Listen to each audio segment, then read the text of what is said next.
Assalamualaikum warahmatullahi wabarakatuh. Innal hamdalillah nahmaduhu wa nasta'inuhu wa nastaghfiruhu wa na'udzu billahi min syururi anfusina wa min sayyiati a'malina may yahdihillahu fala mudilla lahu wa may yudlilhu fala hadiya lahu. Asyhadu an la ilaha illallah wahdahu la syarika lahu wa asyhadu anna Muhammadan 'abduhu wa rasuluhu la nabiyya ba'dahu. Apa kabar semuanya? Mudah-mudahan kita selalu dalam lindungan Allah Subhanahu wa taala. Pertama, yang saya hormati Bapak Haji Rojak MPD selaku dosen pengampu mata kuliah simulasi digital.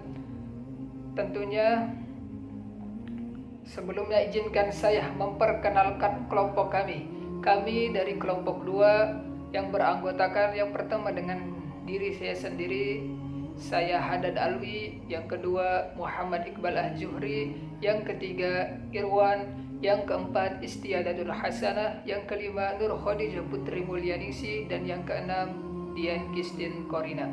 Kami di sini akan menceritakan tentang sejarah Ibnu Sina. Adapun yang kami ceritakan, yang pertama tentang latar belakangnya, yang kedua tentang biografinya, yang ketiga tentang pemikiran pertama, yang keempat tentang pemikiran kedua, yang kelima dengan karya-karyanya.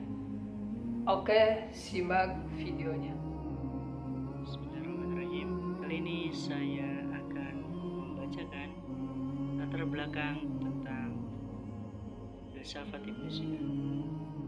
Dinasti Abbasiyah merupakan kerajaan yang besar dan terorganisir dengan baik. Seperti kerajaan-kerajaan lainnya, dinasti Abbasiyah mencapai puncak kejayaannya setelah kerajaan didirikan. Pada masa puncak kejayaan Islam atau masa kemasan Islam, terlahir beberapa tokoh besar, yaitu diantaranya ada Al-Farabi, Al-Hindi, dan juga Ibnu Sina yang menguasai dalam bidang kedokteran. Adapun Ibnu Sina yaitu seorang filsuf yang sangat terkenal dan cerdas. Selain menjadi seorang filsuf, Ibnu Sina juga dikenal sebagai seorang tabib atau dokter. Nah, kali ini kita akan merumuskan beberapa rumusan masalah tentang filsafat Ibnu Sina. Yang pertama, bagaimana biografi Ibnu Sina? Yang kedua, apa pemikiran Ibnu Sina? Dan yang ketiga, apa saja karya-karya dari Ibnu Sina? Mari kita simak penjelasannya sebagai berikut. Bismillahirrahmanirrahim. Assalamualaikum warahmatullahi wabarakatuh. Salam sehat, salam sejahtera untuk kita semua. Saya Dian Kistin Korina dari semester 6 BPAI. Izinkan saya untuk sedikit menceritakan tentang biografi Ibnu Sina. Ibnu Sina memiliki nama lengkap yaitu bernama Abu Ali Al-Husaini bin Abdullah bin Hasan Ali bin Sina. Beliau adalah seorang ilmuwan muslim yang paling terkenal pada masanya. Ibnu Sina dilahirkan pada tahun 980 Masehi di Afsana dekat dengan kota Bukhara. Ibnu Sina adalah seorang putra dari Abdullah bin Hasan Ali bin Sina yang pada saat itu ayahnya merupakan seorang pejabat pemerintahan. Ayahnya bermazhab Ismailiyah, sedangkan Ibnu Sina sendiri bermazhab Sunni Hanafi, tokoh yang sudah hafal seluruh isi Al-Quran di usia 10 tahun dan yang terkenal dengan ilmu kedokterannya. Kemudian ayah Ibnu Sina mengundang dokter untuk mengajarkan putranya itu di rumah. Ini juga menjadi masa-masa ketika Ibnu Sina berkenalan dengan filsafat Yunani dan Romawi. Ibnu Sina resmi menjadi dokter pada usianya yang ke-18 tahun. Itu berkat jasanya menyembuhkan Pangeran Nuh Ibnu Mansur dan menjadikannya seorang dokter khusus untuk kerajaan Samanid. Dia juga ditawarkan hadiah berupa jabatan, kekayaan, dan kemewahan. Namun Ibnu Sina lebih memilih untuk meminta kunci perpustakaan agar ia bisa membaca lebih banyak pengetahuan-pengetahuan yang ada di dalam. Dalam pembuktian eksistensi Tuhan, Ibnu Sina sendiri menempuh jalan yang agak berbeda yang ada di dalam agama dengan yang ada di dalam agama dan juga para teolog atau ahli mutakalimin yang tertolak pada konsep alam baharu. Sebenarnya Ibnu Sina sendiri hanya melanjutkan dalil ontologi yang berasal dari Aristoteles dan mengikuti Al-Farabi yang sebelumnya dengan membagikan wujud itu terbagi menjadi dua jenis. Untuk yang pertama yaitu wajib al-wujud, dan yang kedua adalah mungkin al-wujud, yang sebagaimana mungkin telah dibahas sebelumnya. Untuk yang pertama, wajib al-wujud itu apa sih? Wajib al-wujud adalah sesuatu yang maujud gitu, al-maujud, yang jika diandaikan tidak ada ia menjadi mustahil. Dengan kata lain, ia mesti adanya.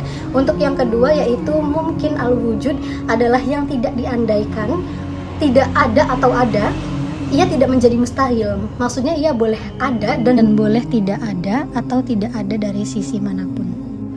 Konsep tadi semata-mata hanya bersifat akali. Akhirnya Ibnu Sina membagi wajib al-wujud tadi menjadi dua bagian. Bagian yang pertama yaitu wajib al-wujud bidzatihi. Maksud dari bagian yang pertama ini adalah wujudnya ini karena ada zatnya semata, sehingga mustahil jika diandaikan tidak ada, karena adanya ini tidak butuh sebab apapun yang ada dari luar dirinya. Untuk yang kedua, bagian yang kedua yaitu wajib al-wujud bi ghairihi. Wajib al-wujud bi ghairihi ini wujudnya karena ada sesuatu yang lain di luar zatnya. Umpamanya tempat adanya ini bukan karena dirinya, melainkan dari hasil penambahan atau hal yang lain. Apapun yang mungkin itu dapat dilihat dari sisi zatnya, dalam hal ini ia tidak mesti ada dan tidak ada eksistensinya, dan karena itu disebut mungkin bidzatihi. Dan ketika ada sebab maka ia menjadi wajib dan juga meliputi segala sesuatu yang ada, menjangkau alam semesta kita ini, sehingga ia disebut dengan wajib al-wujud dengan zatnya. Maka itu adalah Tuhan yang darinya, dari Allah Subhanahu wa Ta'ala, berasal dari segala yang ada ini. Pemikiran filsafat ini telah banyak dikemukakan oleh Al-Farabi sebelumnya, namun ia telah berhasil memberikan uraian secara rinci dan lengkap dengan gaya pemikiran dari Ibnu Sina ini yang sangat-sangat menarik. Karena itu tepat sekali jika ada penilaian yang mengatakan bahwa di tangan Ibnu Sina inilah filsafat dunia Islam atau dunia Timur mencapai puncak yang tertinggi. Terima kasih. Pemikiran Ibnu Sina yang kedua yaitu adalah tentang filsafat jiwa. Secara garis besar, Ibnu Sina menjelaskan bahwa jiwa terbagi menjadi tiga.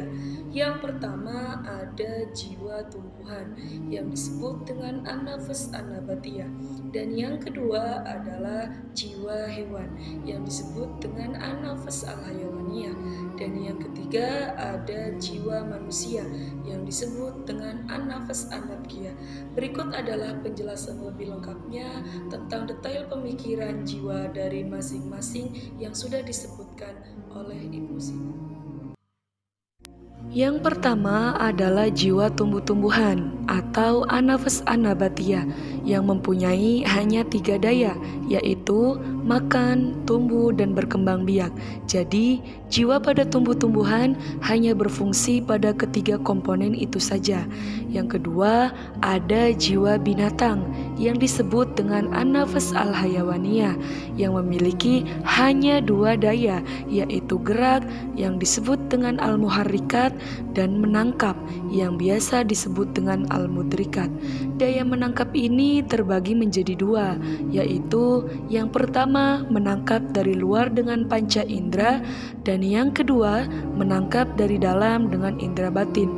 Kemudian yang terakhir yaitu tentang jiwa manusia yang juga disebut dengan an-nafs an-natiqah yang mempunyai hanya dua daya, yaitu yang pertama daya praktis yang disebut dengan al-amilat, dan yang kedua adalah daya teoritis yang disebut dengan al-alimat.